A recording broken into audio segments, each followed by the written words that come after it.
thanks, Rumbi, for joining us for today's show. Our show, Wiping Out the Norm, is all about women who have done different things and have gone against the norm, which says that, okay, you can be conservative, you can be at home, and whatever work you do as a woman, you don't need to be ambitious enough, it'll be taken care of. But you've destroyed all those stereotypes. And being in Africa, where everything, as your website told me, that it contributes to 20% of the land on earth, and of course a lot more other things, but still, when it comes to venture capital, it's just 1% or even lesser than that. So I was so glad when I saw your profile that you're doing something for the community and the ecosystem, and you've clearly supported them in lot many ways. So I will leave it to you to make us understand more about how you started this. What was the triggering point? Because in life, we all wait for that right moment and time to start something of our own and do something. So tell me about that journey of yours of starting Origin 20. Yeah, absolutely. Um, and I think just to emphasize what those statistics look like, the African continent accounts for 20% of global Yeah, landmass and 20% of global population, but only yeah, 1% of venture capital funding. And I think the other stat that's very, very important is also that Africa currently accounts for about 20% of global youth population. wow, But as we all know, that's going to be increasing exponentially. So, as time goes on, the African continent will account for most of the young people in the world, right, which I think really positions it at a very exponential inflection point. And my thing has always been that that's an incredible resource, that's an incredible opportunity, but only if we harness it and unleash it and unlock it and invest in it. yeah, Um, and so then when you look on the other side at the stat that, only 1% of venture capital funding flows into the African continent, you can see what a huge gulf we have, right? mhm, And what a huge amount of work we have to do in yeah, terms of actually investing in solutions that are building the future. And the other part of that is that, of that 1%, only 20% currently mm, comes from local African investors. So the African continent is very heavily reliant on yeah, external capital. And the challenge there is, and I think that there's two sides to the coin, right? I think on one hand, bringing global institutional capital to the African continent has been a mhm, positive thing in terms of bringing, investors with a very long track record, with a lot of experience of investing, the Sequoias of the world, who can yeah, bring that expertise locally, right? But the other side of the coin is that in economic downturns, those investors tend to flee. mhm, That external capital tends to flee in a way that local capital would not. And so to actually have this long-term ecosystem building, we need more local investors. We need people who are more invested in the long term of the yeah, continent. But also, I think a really important point in that is we need people who understand the African continent to be investing in the African continent. true, Because one very common thing that happens is when founders have relied very heavily on external capital, maybe because that was the only capital available to them at particular mm, points, they do face some challenges sometimes in terms of growing because, those investors don't have the networks on the continent to be able to yeah, connect them into corporates, etc. They also just don't maybe have the expertise to be able to help them figure out some things strategically and mhm, operationally. So a lot of that is actually what really came into Origin 20. And in terms of the journey, so my journey in the space has actually been quite varied. So I started my career commercializing deep tech across the globe, hardware yeah, and software. Some of that stuff was terrestrializing space tech, so stuff in nanotechnology, coatings tech, etc. Um, and I was working more on the business development go-to-market side, so doing enterprise sales into FTSE 500 companies like Rolls-Royce, FIFA, Comcast, yeah, Apple, etc. um, and totally loved that, totally loved being in the space, totally loved what we were doing, but I always had this niggling thing in the back of my mind, which was I love this, but I'd love to see more of this happening yeah, in the continent where I'm from, right? And so I took a few paths to exploring different ways to be able to create impact on the African continent. Really went the other way into like social enterprise, charity. Um, I loved it. I loved the experience, but I think it left me feeling it left me feeling like there was something missing. And I think the something missing, as I realized eventually was the tech piece, right? The scalability piece. And I think that the real, especially maybe because of the kind of technology that I started my career working with, it's very exponential. It's very future looking, it's very dynamic and very world changing. And I think I was kind of missing that element of it. Yeah. And so I then decided to seek to combine those two points in my career, the impact and the technology, the scalability. And actually that's, I really didn't intend to get into venture capital. My career path, when I envisioned it, was always going to be around just building and helping to build cool technology across the globe. Yeah. And how I got into venture capital was I'd actually traveled back home to Zimbabwe. I'm Zimbabwean. I was born in Zimbabwe, grew up in the UK. I'd gone home to Zimbabwe and I started meeting with entrepreneurs. I was there for a while, went to South Africa, traveled around a few places.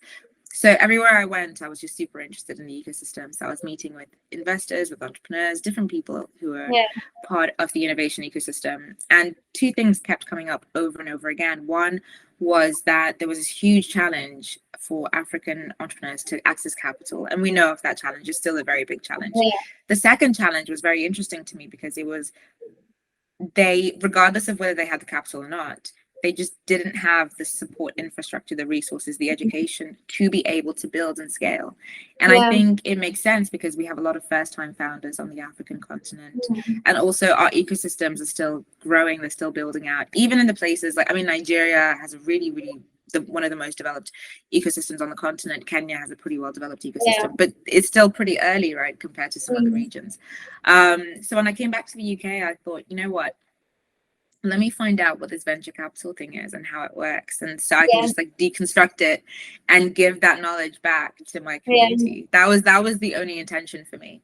I joined a VC fellowship. I worked in a deep tech and marketplace VC called Episode One, really great firm. And even at that time, I loved the experience, but I remember saying to the team, I'm not sure if I love venture capital or I just love working with you, And so through that, I ended up gaining both the knowledge, the networks, etc., and was able to start using that to help African founders. So I started connecting African founders to global investors.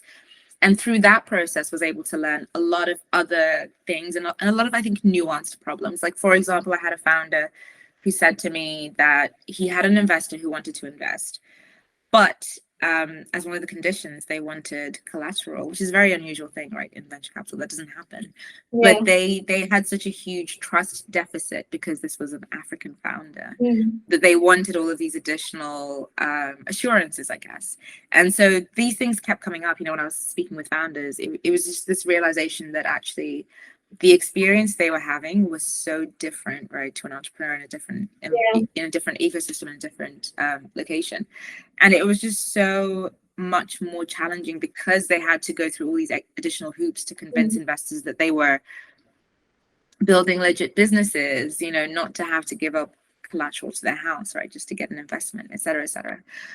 So then I started actually speaking with investors more and trying to educate them on how to kind of enter the African market and how to navigate that. And that was really interesting and really exciting. But over time, all these other things, are cropping up, and there were people who were saying, oh, I want to angel invest on the African continent. How do I even begin? How do I even start? So all of that ended up going into the origin story of Origin 20. I guess there's the larger, the high level mission, the high level impact. But I think there's also so many of these nuanced stories underneath that have formed what we've now created there.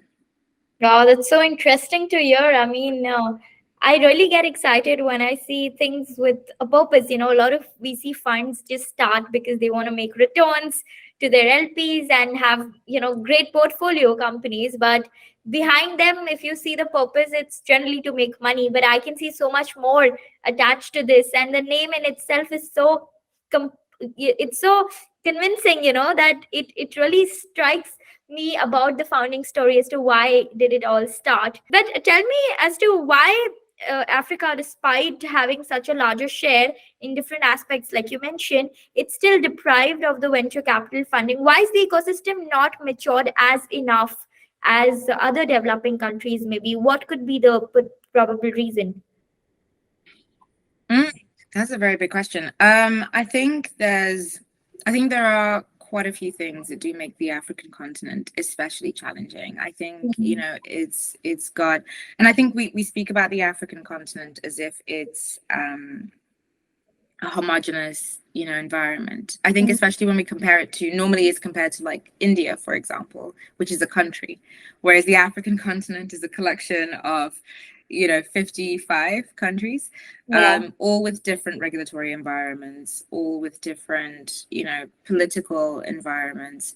There has been and still is a lot of instability, on the African continent. There was just a coup in Niger. Mhm. There also is a very high proportion of the population that is still quite poor. So like actual purchasing power, spending power is lower than in other Mhm. regions. And then we look at the current level of infrastructure, like physical infrastructure that exists, there are gaps there, moving goods over road on the African continent is incredibly challenging. Yeah. Um, Incredibly expensive, and then you have so many different legal authorities to travel through, and all the complications that come with that. So I Mhm. think that there are a lot of very real challenges in terms of operating on the African continent and building technology on the African continent. Mhm. But I do think that outside of that, I think the other reasons aren't so much to do with that, but I think to do with perception. I think there's a skewed risk perception in some areas. I think there are countries on the African continent where you can objectively say, okay, this is a very risky environment, Yeah. and should be treated as such, right? And I'm Zimbabwean, so Zimbabwe is a very tricky environment for like currency, and just like political risk. Like the government has completely, just done some overnight damage to the economy. So I can Mhm. understand investors not wanting to hold their currency in local, Yeah. in local currency there, but then there are other countries that I think have much more developed systems, that have much better ecosystems, but it's almost like sometimes they're treated exactly the same. And maybe the reason is because if you're an outside investor and you don't know as much about the Mhm. ecosystems, then it all just looks the same to you, right? Because you're not Yeah. you're not educated. So I think maybe there is a barrier there in terms of people actually getting up to speed. And I think one of the best ways I've seen global firms, solving for this is building local teams. So Mhm. you have people who have the depth of the expertise, so you can extend your investments into the African continent Mhm. while also having people who have that depth of experience. Because I think what isn't always so apparent is that when we look at global capital flows, and I'm based in the UK, and we see that there's a lot of structural inequality, right, in terms of how funds are allocated here. So in the UK, Black founders receive, I think, 2%. Um, of venture capital funding, or Yeah. less than 2%. And then Black women receive like 0.02% of I venture know. capital funding. And it's very similar to America, right? Like Black entrepreneurs in these regions are receiving very, very small amounts of this Yeah. capital. And then when you look at the African continent, where most people are Black, Mhm. those same issues, that same structural issue is Yeah. the same because the capital is the same. And I Mhm. think that's something that people sometimes miss, that they think because it's the African continent, you're gonna have all these, African investors who are gonna be pouring money into them. But it's like, no, actually globally, the LPs are, Yeah. very much the same. And then the Mhm. GPs who are investing, these firms also look quite, they're not super diverse still, Mhm. which means that when you're then investing into these companies, you're still seeing some Yeah. of these same challenges cropping up. Mhm. So yeah, so I think it's super complex. I don't think there's a single answer or a single Yeah. reason. Um, but yeah, I think there's a lot of easy wins in terms of solutions to kind of shifting some of these things. For example, I think if you're trying to get informed, I think there's so much more now that Mhm. exists. There are some really great people creating content. There's a guy called Emeka Jene. There's Kayla Mara at Tech Safari. There's some really, really high quality content that's coming out. It's just like being able to be plugged in and to access that. And I think there's a lot more Mhm. ecosystem building happening outside the African continent, especially in Europe and the US, where people can plug in if they're keen to get involved. A lot of female fund managers will only fund female entrepreneurs if they do. And if there are male fund managers also, they will have their preferences that, okay, either it's women centric business, but a man should be running it, Or if a woman is running it, then definitely the answer is no. I'm like, why is that the case? Like, what is really stopping you? Still figuring out what's going in their mind. Yeah, yeah. I honestly, I think to me, it's just so funny because I think, just being in these places where we have these conversations as men and women, it's very Yeah. clear that a lot of men have biases. And Yeah. it's not very clear as in like, I've decided it's very clear. Mm. It's very clear in the stats, right? Yeah. Because if they didn't, we would have a different outcome. There is no Correct. way that I think all the male investors in the world can turn around and say, oh, all these women entrepreneurs just weren't objectively good enough, especially when the data shows that actually Right. their businesses are more successful. Like female Mm. run businesses outperform. So it's Yeah. objectively, Mm. it means there is a bias because you're not funding the Correct. entrepreneurs who have been shown statistically to be more likely to build a successful business. Yeah.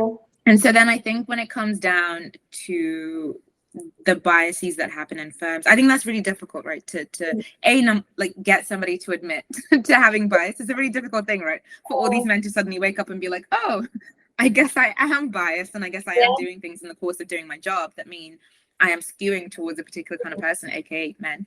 And then the second thing is actually how do you start to deconstruct those biases? How do you Mm. actually approach investment in a way that doesn't prejudice half the population and Yeah. completely like over Mm. overfund the other half of the Mhm. population. That's very challenging as well. But I think the important things, I think, while we're in that process, is being very honest and very aware of how these biases play out. So you mentioned female fund managers investing predominantly in female Mm. entrepreneurs. One of the things that happens is that later stage investors who will predominantly be male will Yeah. not they'll fund those Mm. companies less. So if a company has majority female investors, Yeah. they find it harder to raise follow-on funding. And Mm. so we see that bias at play again, so Right. it's like, even if, because one of the solutions people think is like, oh, let's just have more female fund managers, Mm. and we have more female fund managers and they are funding female entrepreneurs, but then those female entrepreneurs are struggling to raise further funding because the biases have not been Mm. dismantled. um yeah, so I think personally, I think we're in a really great position to start to sort of expand that universe of conversation, that Yeah. universe of understanding, and I think that universe of honesty, because I think, for me personally, I think we just need more of those men to be able to kind of safely, and I say safely because I think it's very easy for people, I think it's very challenging, right, for people to turn around and be like, oh man, I've been the problem, because they have, right? It's challenging. Because that's got to be uncomfortable to be like, oh my goodness, I've been the problem.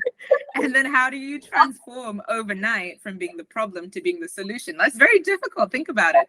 And so I think we kind of actually need to make it, as safe as possible for a lot of those people to be like, okay, I get it. I've been the problem, but I would like to be part of the solution now, Mm. because we need that. We need some of these conversations to not just be, there's a really great event, really great community, an event called WVCE, and it's like Okay. women in venture capital, and they had this event and they had invited women in venture capital to bring a Yeah. male ally, Huh. because they said, we don't want this conversation to just be stopping at just us as women, because we know, right, we know Yeah. the problem exists, we Yeah. know that solutions are needed, but we Yeah. need to bring our male counterparts and actually Mm. have them be advocates for us and advocates for those female entrepreneurs. We need Yeah. men to be saying the things that we say as women, to be Mm. saying, hey guys, hey, listen, we're the problem. What are we Yeah. going to do, Right. and so I feel quite strongly about that on one Mm. hand, we need to be very unapologetic as women about showing up and creating Yeah. spaces for other women to show up and be seen and be heard and be funded, Yeah. be hired, be promoted, lead. Yeah. But I think we also need to create the space for men to be Mm. having that same conversation as forcefully, as fiercely, as passionately, as loudly. Yeah, it's such a powerful idea actually, that women will decide which male colleague of theirs can come with them and they have the power, to bring them along, because all this while, as per the society, it's the man who is the decision maker at home, at office, at work, wherever. And they decided what women will do, what will they wear in their households, what will they cook, what will they work. But now it's like the opposite, right? That the event is only for women, and it's up to them which men to bring in, and that too on an invite basis. So it's a very nice idea actually that we can also execute in one of our events. I love that. I love that. Yeah. And I think you touched on what I think is a really interesting component of this, which is sort of when you get to the cultural element. And I imagine there must be quite a few similarities, right, within India and Yeah. a lot of African cultures in terms of being quite patriarchal, right?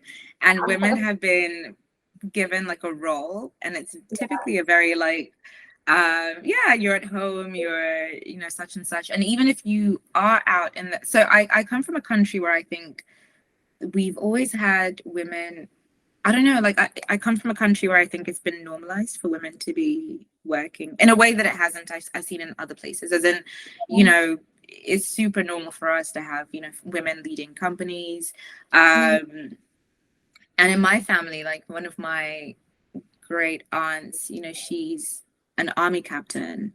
Yeah. My grandmother was a policewoman. One of my aunts is a nanophysicist. And so we've had that kind of thing. However, that exists alongside the deep patriarchy, because you would think, oh, if women can be doing all these great things, it means that everything is hunky-dory, and it's not, right? Like women can be accomplished and smart, educated, successful, but we still have the deep patriarchy. We still have, and especially in the workplace, right, we still have this expectation that women take like a more stepped back role, like you yes, you show up, and yes, you speak, but you still have to do it like a woman. You have to be like nice and like quiet, and I find that quite interesting as well when it comes to some of these wider conversations, because it's very different to like the Western conceptualization, right? Because we exist within these very specific cultural frameworks that dictate gender roles in a very particular way. Right. I mean, that's so nice that you're talking about this openly. And like you said, it's all about expanding the universe of honesty. And I think biases can only be addressed when stories are shared. It starts with that voice. And then when you act on that voice with such gatherings, events, and funding, most importantly, because that's like one action point that we really want to happen, I think that's when the change will come. And I already see so many things that we can do together to support this ecosystem, and to bring in a mix of collaboration, because when you mix two cultures, it also shows to the world that okay, this place is accepting of such people who were not treated rightly, or were treated differently. So I think if we bring in India and Africa, it's going to be a news that okay, this has happened, 100%. to do it. 100%. And I think also for me, the interesting thing, I mean, I don't know as much about the Indian ecosystem or just India generally, but I think it's also quite interesting because I think these are two places where you do actually have a lot of women who have been doing incredible things, but but maybe haven't had the same kind of spotlight on them. Which I think is also really, really interesting, another really interesting angle.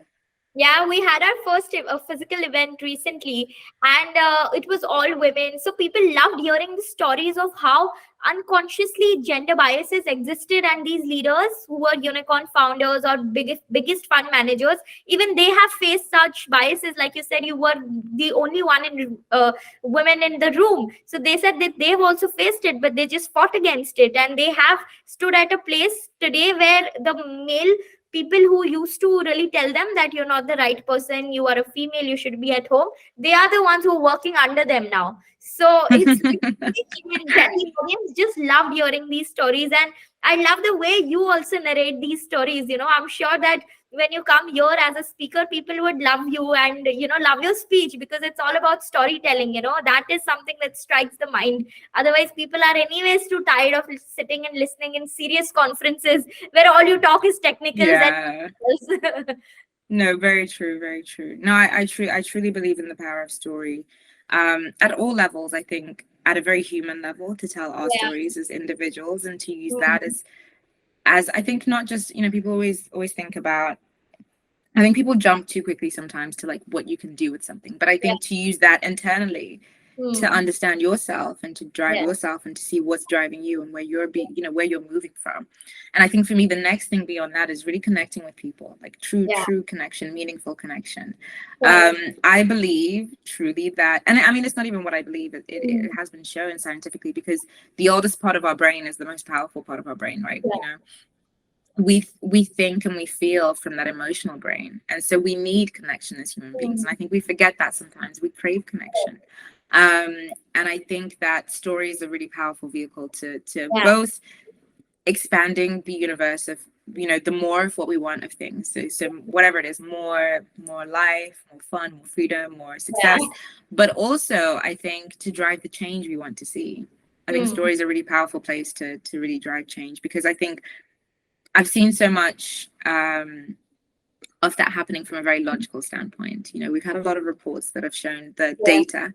The data Mm. exists, but it hasn't moved the needle. Oh, yeah. And yeah, so I think it's really about getting to the heart of like Mm. who people are and how they see themselves and what motivates them, what can actually drive Yeah. people to act. And I think story does a powerful thing, which I think is Mm. lower barriers.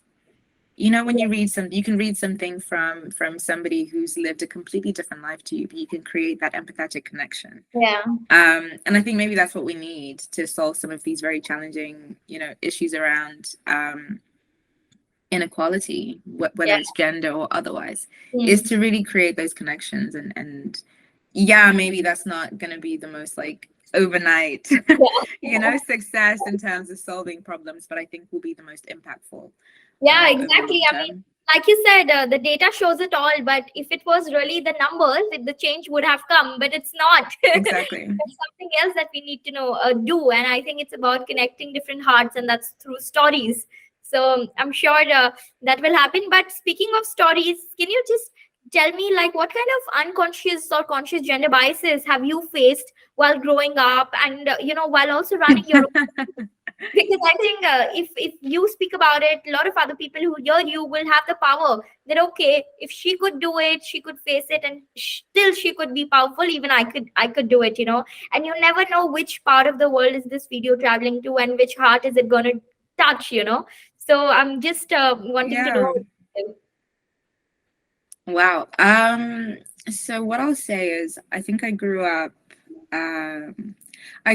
very, very much like a tomboy.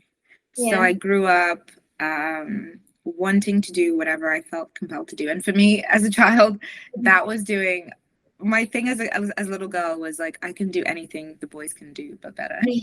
Yeah. I don't know what possessed me, but that was my whole mindset. So I remember going out with the boys and like riding bikes with them, racing Mm. them, like, and then at school, I grew up in Zimbabwe, so we used to have like a class list. So the teachers would rank you like top to Yeah. bottom. And it used to be between me and some boy. And I remember when I would come first, all the boys would be around this boy being like, oh, how could you let a girl beat you? Because there's an implication that as a girl, I'm supposed to be stupider. Mm. And I know stupider isn't a word, but that's how it's expressed as children.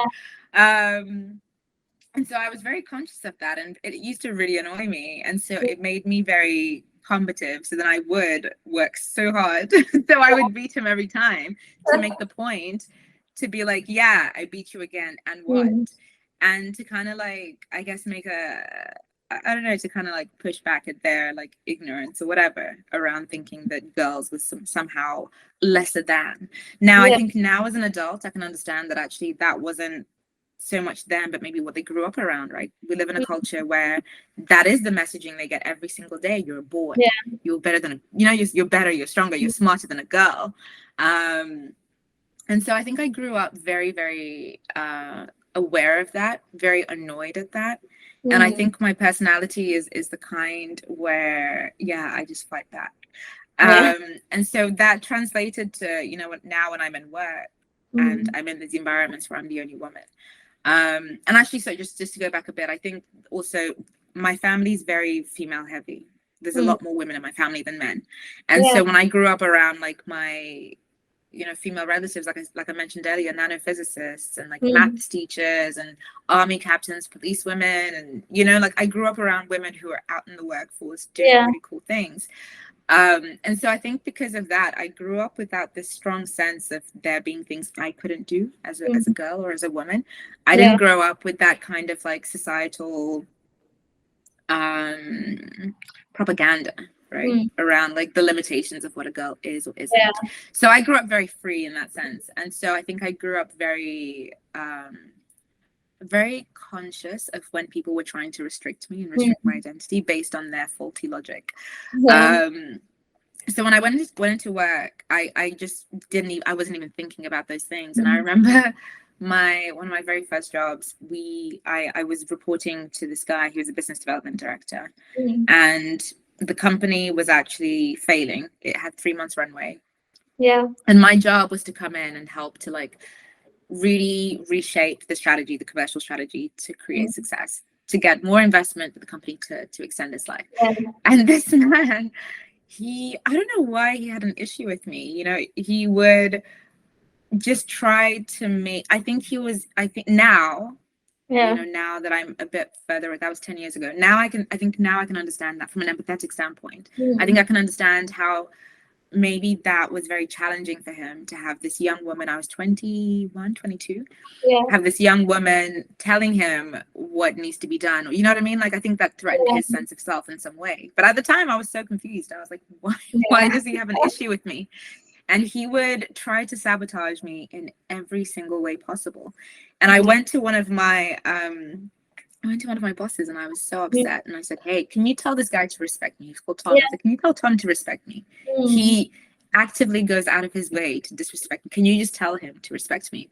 And this man said to me, my boss said to me, I can do that for you, Rumbi. I can tell Tom to respect you. But if I do that, he's going to respect you because I told him to, not because he respects you.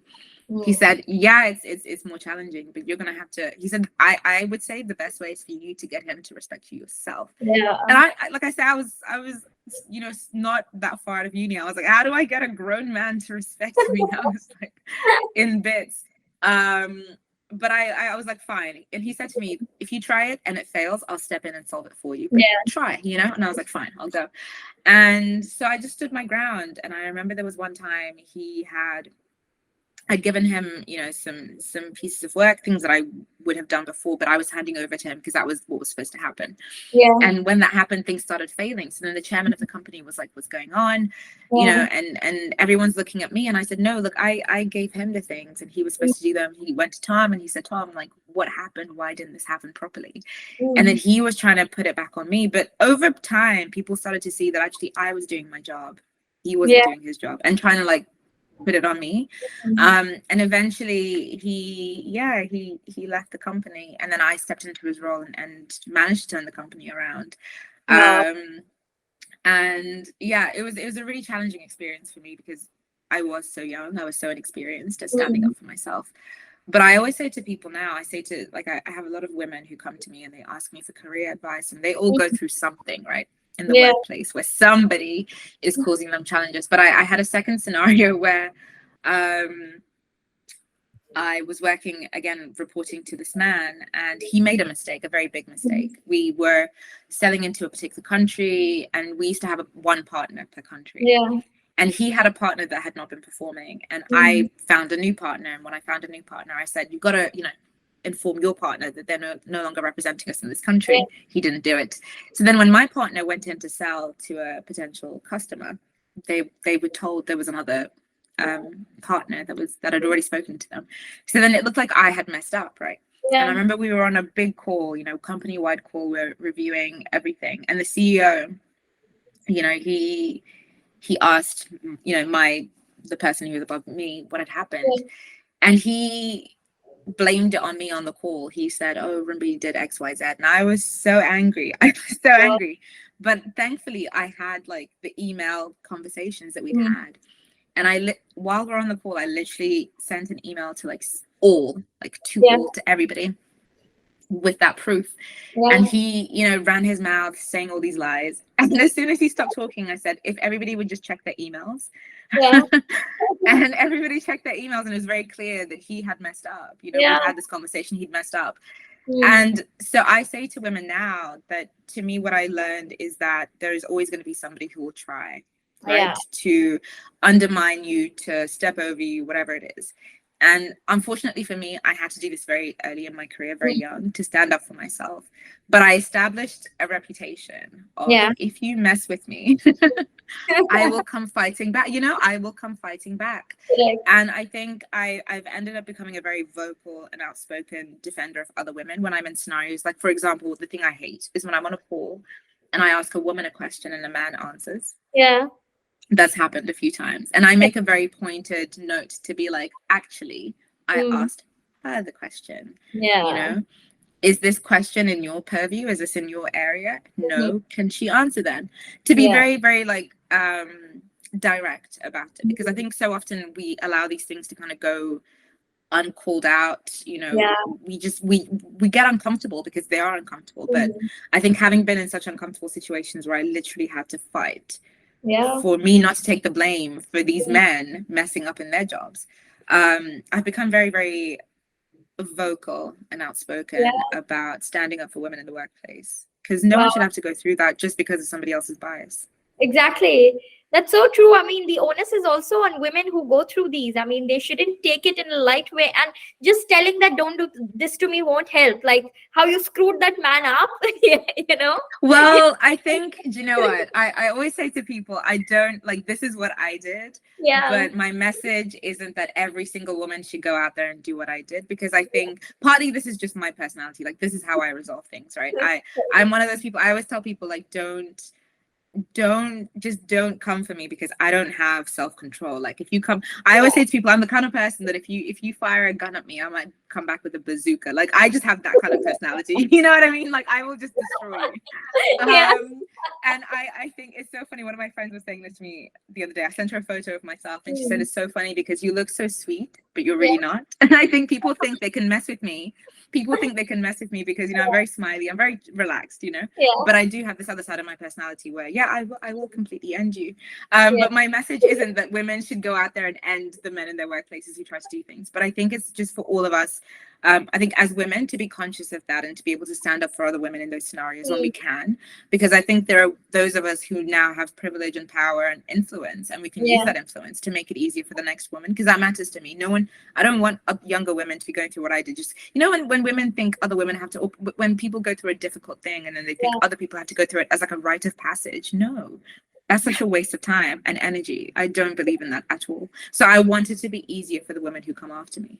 But I Mm. think that the bigger thing for me is actually I share these stories with the men in my life, Yeah. because it wasn't women that caused me these issues. I've Yeah. had issues with men in the workplace as well, but I mean, it was men. And so I share these with the men in my life to encourage them Mm. when they see these things happening, when you're in a boardroom and a Yeah. man says a woman says something, Mm. everyone ignores her, a man says the same thing and Yeah. everyone's like, oh yay, great idea. I know. That's the moment when a man would be Mm. very well placed to step in and be like, hey, she said it first, why are Correct. we applauding him? That's Mm. her idea, you know. And we Yeah. reassign that credit, because Mm. if we allow, I think that the most dangerous thing we can do is to let these things go Unnoticed. unnoticed. Yeah. Exactly, because then it becomes part of our culture. Yeah. That's what we do. But when we call it out and we say no, we draw the line and we say no, Mm. that's not how that's going to work. That's not how that's going to happen. It Yeah. doesn't happen again. When Mm. I did that, when I said no, no one else messed with me, because they're like, Yeah. oh, okay, she will not be messed with. You know what I mean? And I think when we do that at an organizational level, because that's what Mm. needs to happen at an organizational level, when we say no, we don't do that here. You know, we Yeah. don't allow those things to happen here. That's Mm. not how we treat each other. That's not how we treat people. Yeah. That's powerful. That's how we move the needle forward. Yeah, wow.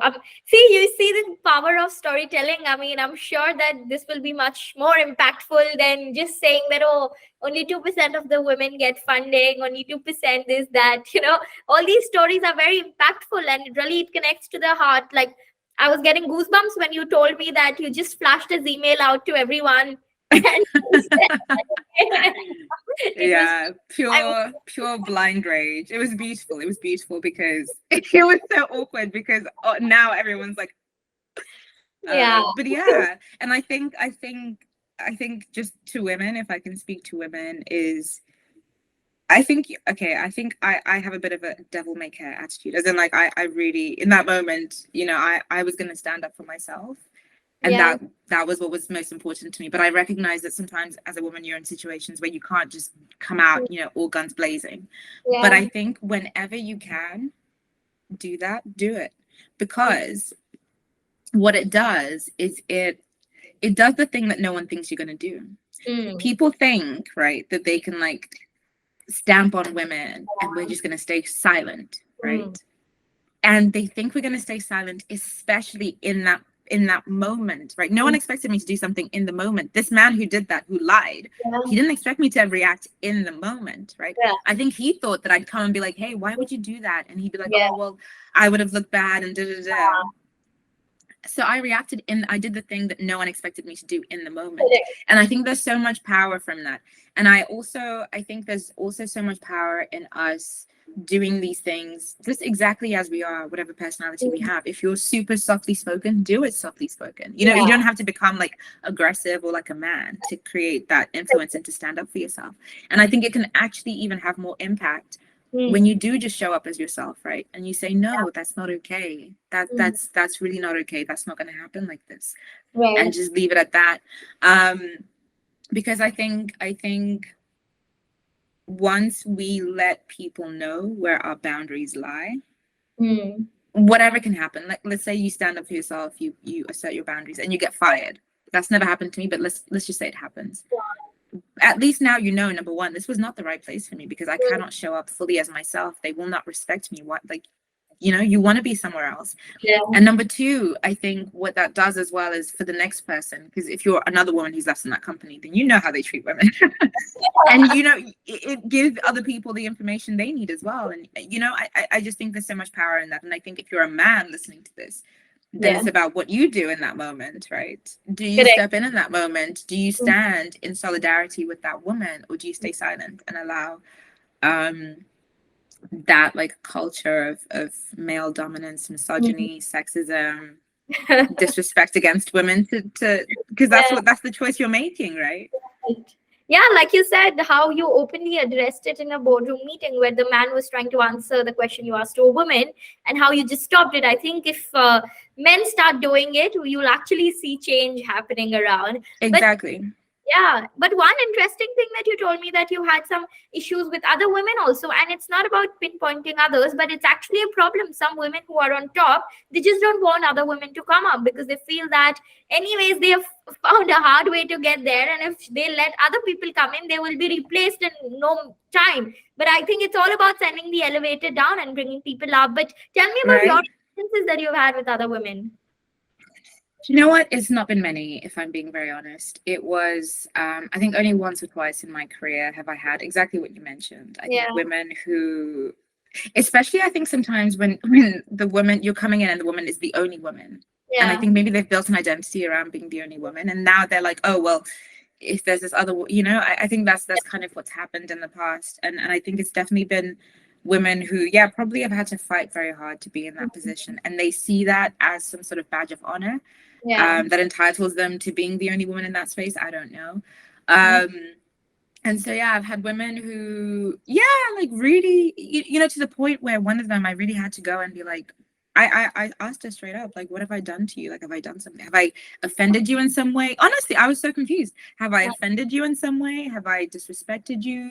Have I have I stepped on your, like, what have I done to make you behave like this to me? And she had nothing to say. And I think maybe because she didn't expect me to come to her and actually confront her in that way, which wasn't even confronting. I was genuinely just trying to understand, because I thought, you know what, maybe I did something. Maybe I was the problem. But when I saw that she didn't have any response for me, I was able to see that actually this was just coming from, I don't know, some part of herself that was threatened by me, didn't like me, whatever it was. But for me, that genuinely has been far and few between. I think my experiences with women in the workplace have been overwhelmingly positive. My very first line manager was a woman.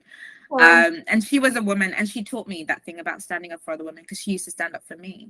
I remember once, actually, it was so random, but the managing director of the company walked in one day and he said, smile to me. He said, smile, Rumbi.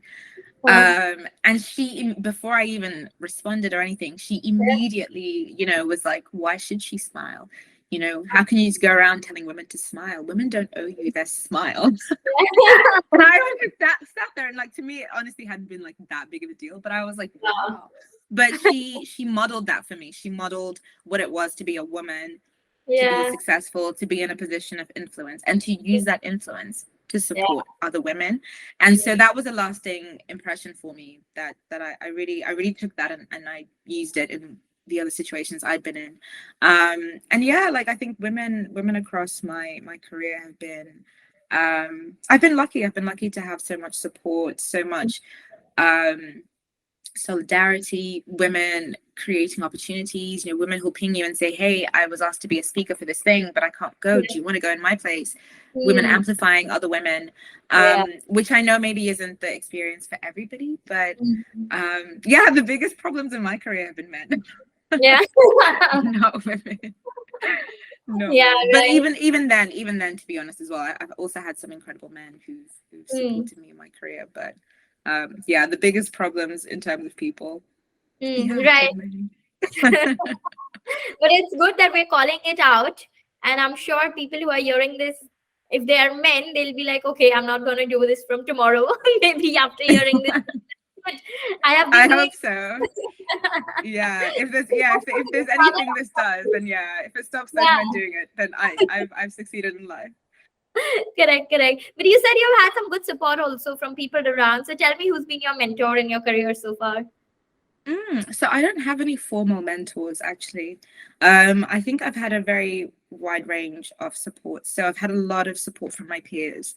And I think that's always very underrated. You know, I think we talk about mentorship so much that we sometimes, I think, don't speak as much about peer support. You know, the people that are going through the same things, that can really hold that space for you. I've had some incredible support networks there. Some of my favorite people are people that I've met professionally. They're my Yeah. peers. They've, you know, been there for me emotionally, nothing to do with work. They've been there for me by creating opportunities. We create opportunities for each other, Yeah. to the point where there's actually one organization called Hoke, and they invest in early stage African startups. But sometimes we'll be at events and people will think we work in the same company just Mm. because of how collaborative, you know, like we seem like we're part of a team.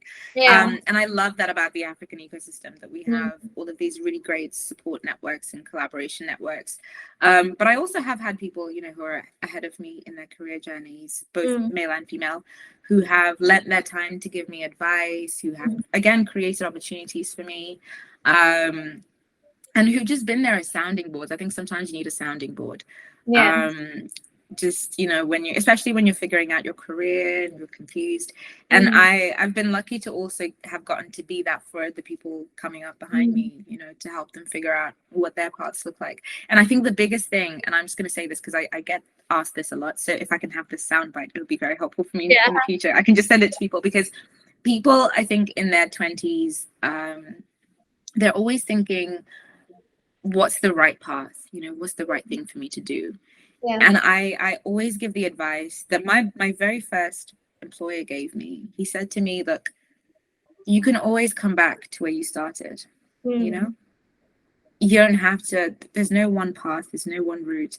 And Yeah. as long as you're still here, you can always come back to where you started, which means you can always go down a different path, you can always experiment,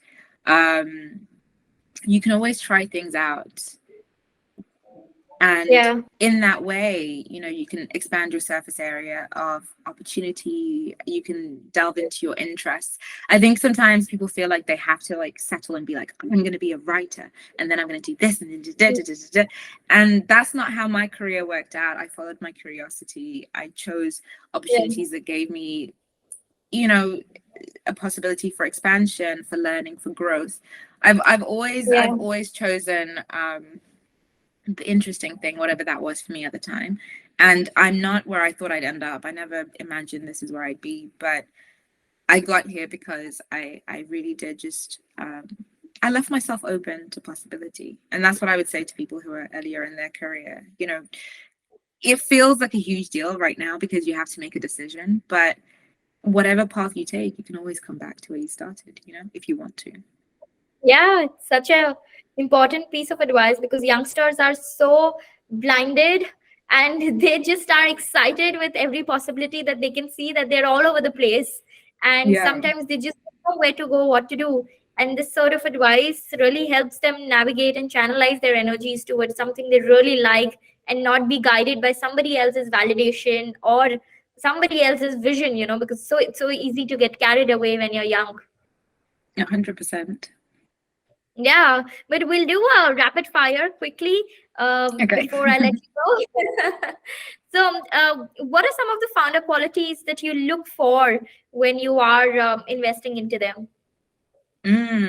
So I mean, apart from like the sort of basic stuff, which is around, I like to see, deep domain expertise. I like to see deep technical expertise on the team. I like to see good collaboration across the team. I like to see that the co-founders work very well together. Yeah. And I like to assess whether these are people I truly believe will be able to attract top talent, top investors, Mhm. these people that people want to work for. And actually on that point, that's when I also start to ask myself, would I Yeah. work for this person? Do I respect this person? Do I have a level of admiration for them? Are they intelligent? Can they figure things out? Are they Mm. coachable? Are they high growth? um that's really how I assess founders. But the one about would I work for them is a very key one for me, because I think to me that's a hallmark of somebody who's doing something very, very interesting and is Yeah. doing it in a very intelligent way.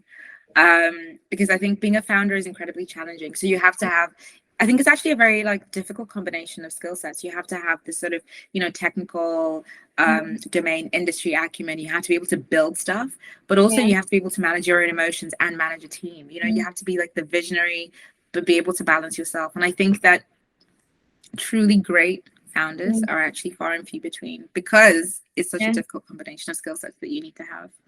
Right. And what are some of the red flags that you observe in founders?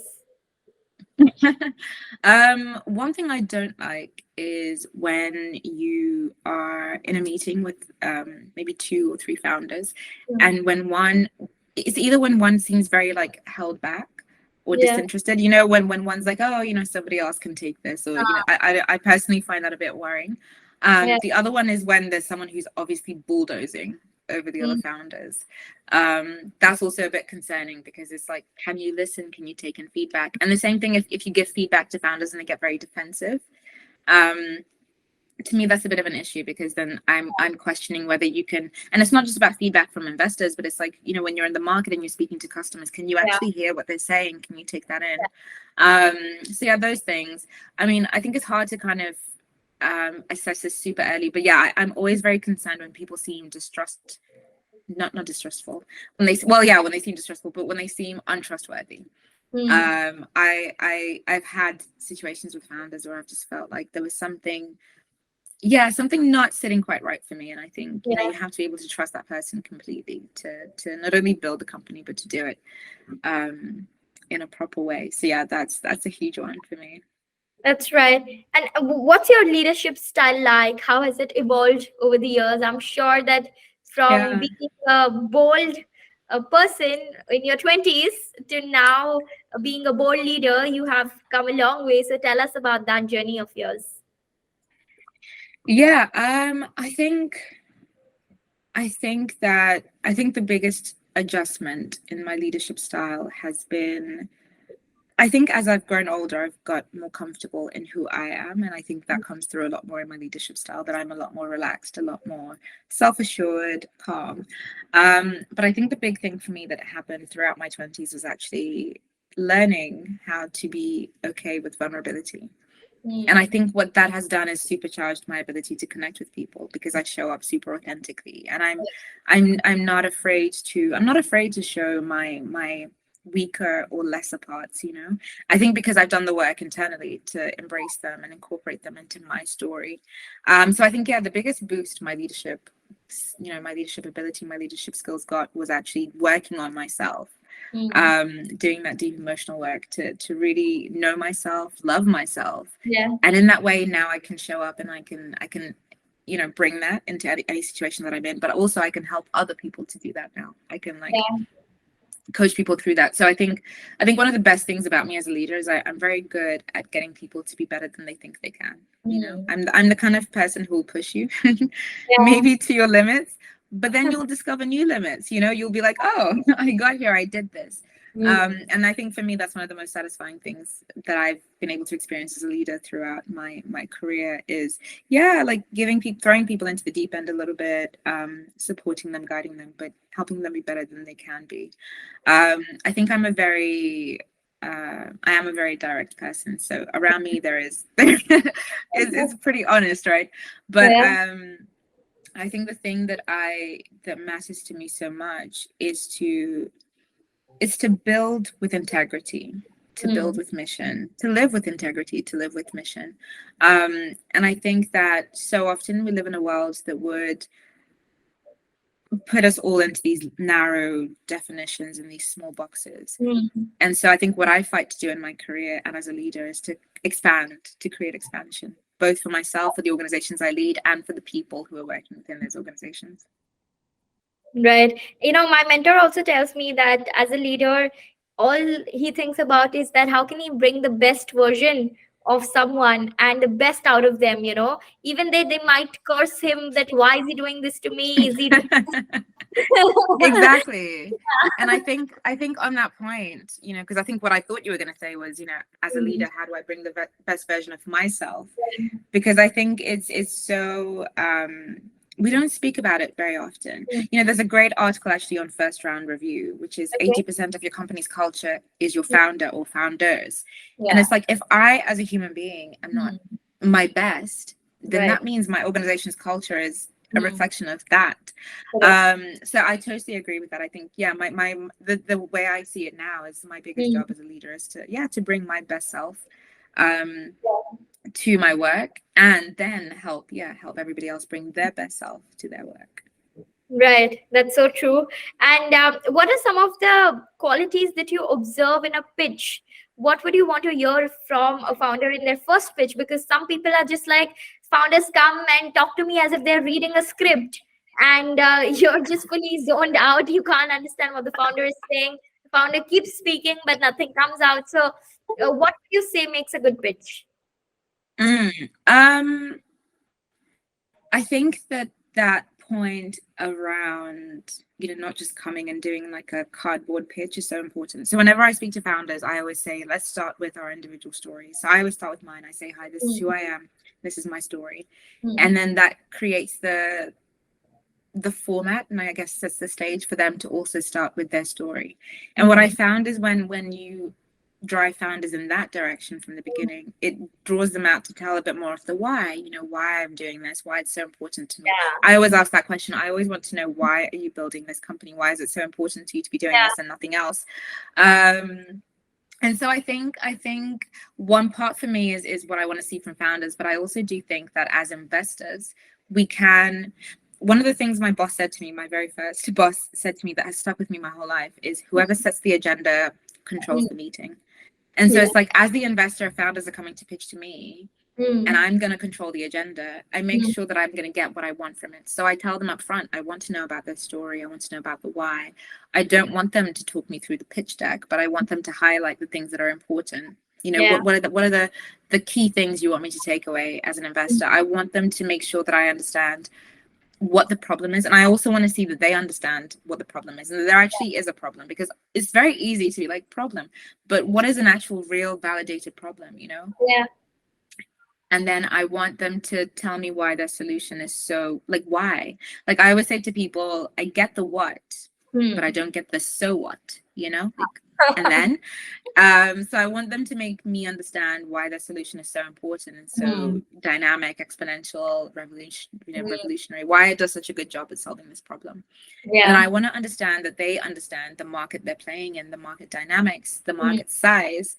And I love bottom-up market sizing. I love knowing that people have actually done the homework to think about, because it's not just about like market sizing. That's actually part of your go-to-market strategy. I think founders always miss that if you've done your go-to-market strategy, then you've had to figure out how big this market is and where you're going to start and how you're going to keep expanding the marketing, expanding your revenue. And I also want to know that founders have intentionality around their cap table and the investors they're bringing on board, and how they're thinking about not just this stage, because I mean we're looking at pre-seed and seed, this is the very Yeah. beginning, how they're thinking about, okay, as we go along, who we're going to bring on and how we're going to do that, how we're going to make sure we have enough equity that we remain incentivized over the long term, but also how do we make sure that the investors we're bringing on board are going to be value adding, are going to help us to achieve success. And I think founders sometimes, especially in a market like this where it's very challenging to raise capital, but also even when it's a hot market, because I've seen this in hot markets as well, is that founders don't think carefully enough about who they're bringing on board. Your investors are your partners in your long-term success. Like, make those decisions intentionally. And for us, it's a red flag. You asked about red flags. It's a red flag when founders aren't as intentional about who they're bringing on, and how they're managing that piece. Yeah, sometimes people just get carried with big labels and names without actually knowing their value add, and it happens with so many funds. They will just take the investment for the namesake and the show off, but then it doesn't add up at all. Yeah, and I think you can do that. You can balance it, right? You can have your like big name brand, because it's useful for, because if you can make a very compelling argument to me to say, hey, we took this capital because it's going to help us raise more capital. And I'm like, I hear that, I get that. As an investor, that makes sense to me. I want you to raise more capital and succeed. But then it's like, you know, what's the other allocation? What are the other considerations? How have you, you know, is there a strategy behind this? Not just, oh, we just took this because it's just cool, because, you know, it's XYZ firm. Or they're just going to give us a lot of money. And I've seen founders, and I think more than that, that what I see is actually when founders will give access to, I've seen situations where founders have given access to some very aggressive investors who are just capital. And I just feel like I think it makes sense more towards like the PE end of the scale, right? But at very early stages, you need a very different kind of investor. And you can't just be as a founder, you can't just be thinking about just the money. As much as that's important, right? Because you need to be able to actually go through the difficult stages of building to get to more commoditized capital. So for me that then becomes a way of deciding which founders we do and don't back, because that for us represents a bit of a risk. Right. What's the best and the worst piece of advice that you've ever gotten? Oh wow. The worst advice I've gotten. I've gotten worst. Do you know what? I think not like a specific worst bit of advice, but I think I've been in moments in my life and career where I've wanted to do something that was off the beaten path, unexpected, unusual, and people have been like, oh, but no one's done that before, or you know, so I think that's probably the worst.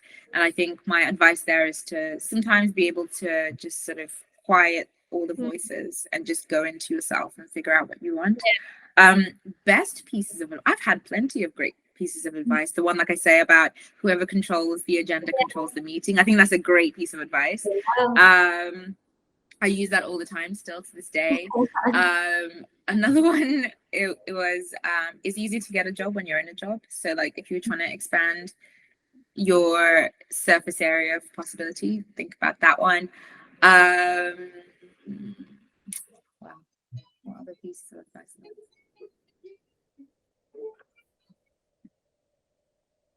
Yeah, I think a lot of different things, but I think all of them essentially are to choose your own path, and to choose it well. Choose your path. Yeah, to choose your own path. Okay, got it. And like lastly, I would want to know that you know, what's that one thing that now that when you look back you say that shit, why didn't anyone tell me this before? Why didn't I know about this earlier? What is that one thing? Oh, like generally or in work? Both. Okay. In both ways. I would say like generally it's, you know, I think you grow up and you think being an adult is so great and like working is so great, and it is, don't get me wrong, but I think the thing I always look back on and laugh with my friends is we were so keen, we were so anxious and eager to grow up, And like adulting is hard. Adulting is a lot. um I think that's one thing, and I try to tell my younger siblings to kind of take the time, because yeah, I don't remember, maybe grown-ups were saying it and we thought they were lying to us. In work,